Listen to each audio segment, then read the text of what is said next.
India കണ്ട ഏറ്റവും മികച്ച സാമ്പത്തിക വിദഗ്ധരിൽ ഒരാളായിരുന്നു മുൻ പ്രധാനമന്ത്രി മൻമോഹൻ സിംഗ്. 2024 ഡിസംബർ 26 അദ്ദേഹം വിട പറയുമ്പോൾ സൗമ്യതയുടെ ചിരിക്കുന്ന മുഖമാണ് ഓരോ മനസ്സുകളിലും. 2004 മുതൽ 2014 വരെ ഇന്ത്യയുടെ പ്രധാനമന്ത്രിയായിരുന്നു അദ്ദേഹം. ജവഹർലാൽ നെഹ്റുവിന് ശേഷം 5 വർഷം പൂർത്തിയാക്കി വീണ്ടും അധികാരത്തിലെത്തിയ ആദ്യ പ്രധാനമന്ത്രി.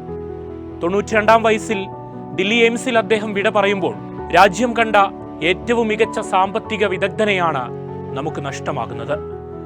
1932 സെപ്റ്റംബർ 26 പടിഞ്ഞാറൻ പഞ്ചാബിലെ ഗാബ് എന്ന ഗ്രാമത്തിലായിരുന്നു ജനനം. രാജ്യത്തിന്റെ സാമ്പത്തിക രംഗം ഉടച്ചുവാർത്ത ധനമന്ത്രിയായും ലൈസൻസ് രാജ് ഇല്ലാതാക്കിയ ധനമന്ത്രി എന്നും പേരെടുത്ത അദ്ദേഹം സാമ്പത്തിക ഉദാരവൽക്കരണ നയങ്ങൾ നടപ്പാക്കിയതിലൂടെ ശ്രദ്ധേയനായി. 1971 വാണിജ്യ മന്ത്രാലയത്തിൽ സാമ്പത്തിക ഉപദേഷ്ടാവായി. 72 ധനമന്ത്രാലയത്തിലെ മുഖ്യ സാമ്പത്തിക ഉപദേഷ്ടാവായി സ്ഥാനക്കയറ്റം. ധനമന്ത്രാലയത്തിൽ സെക്രട്ടറി, ആസൂത്രണ കമ്മീഷൻ ഉപാധ്യക്ഷൻ, reserve bank of India governor, പ്രധാനമന്ത്രിയുടെ ഉപദേശകൻ, യൂണിവേഴ്സിറ്റി ഗ്രാൻഡ് കമ്മീഷൻ ചെയർമാൻ എന്നീ സ്ഥാനങ്ങളും അദ്ദേഹം അലങ്കരിച്ചു.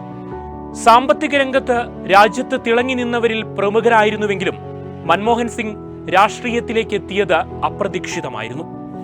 1991 കോൺഗ്രസ് രാജ്യത്ത് വീണ്ടും അധികാരത്തിലെത്തിയപ്പോൾ പ്രധാനമന്ത്രിയാകാൻ നിയോഗം ലഭിച്ച നരസിംഹറാവുവിൻ്റെതായിരുന്നു ആ സുപ്രധാന തീരുമാനം. രാജ്യം കടുത്ത സാമ്പത്തിക പ്രതിസന്ധിയെ അഭിമുഖീകരിച്ച ഘട്ടത്തിൽ വലിയ പരിഷ്കാരങ്ങളില്ലെങ്കിൽ ഒരുപക്ഷെ തകർന്നു പോയേക്കുമെന്ന നിലയിൽ കാര്യങ്ങൾ എത്തിയപ്പോഴായിരുന്നു മൻമോഹൻ സിംഗിന്റെ ഉദയം. 1991 ജൂൺ 2 മൻമോഹൻ സിംഗ് ധനകാര്യമന്ത്രിയായി സത്യപ്രതിജ്ഞ ചെയ്തു. ഇന്ത്യ കടുത്ത സാമ്പത്തിക പ്രതിസന്ധിയിലായിരുന്ന സമയത്താണ് മൻമോഹൻ സിംഗ് ധനമന്ത്രിയായത്. ധനക്കമ്മി, GDP-യുടെ 8.5%, വിദേശ നാണ്യ കരുതൽ ശേഖരം കഷ്ടിച്ച് 2 ആഴ്ചത്തേക്ക് കൂടി മാത്രമെന്ന സ്ഥിതിയായിരുന്നു അന്ന്. അന്താരാഷ്ട്ര നാണയനിധിയിൽ നിന്ന് വായ്പയെടുക്കാൻ രാജ്യം നിർബന്ധിതമായപ്പോൾ കടുത്ത സാമ്പത്തിക നടപടികളാണ് തിരികെ IMF ആവശ്യപ്പെട്ടത്.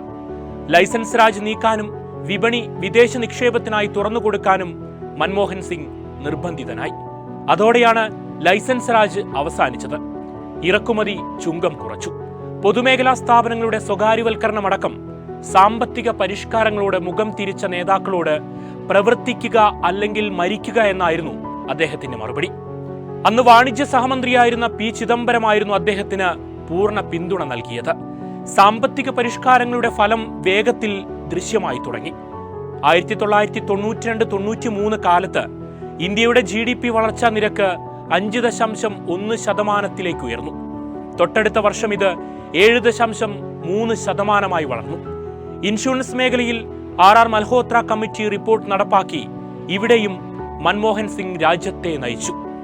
ഓരോ ഇന്ത്യക്കാരനും അദ്ദേഹത്തോട് കടപ്പെട്ടിരിക്കുന്നു. ഇന്ത്യയെ നയിച്ചതിന്, സാമ്പത്തിക രംഗത്തെ ഇതിഹാസമായതിന്, തകർച്ചയിൽ നിന്ന് രാജ്യത്തെ കൈപിടിച്ചുയർത്തിയ ഹീറോ ആയതിന്, ആഗോളമാന്ദ്യത്തിലും ഇന്ത്യൻ സമ്പദ് വ്യവസ്ഥ തകരാതെ കാത്ത മൻമോഹൻ സിംഗിന് വിട. വയനാട് വിഷൻ വാർത്തകളും വിശേഷങ്ങളും അറിയാൻ തത്സമയ ദൃശ്യങ്ങൾ കാണാൻ വയനാട് വിഷൻ ഫേസ്ബുക്ക് ഫോളോ ചെയ്യുക.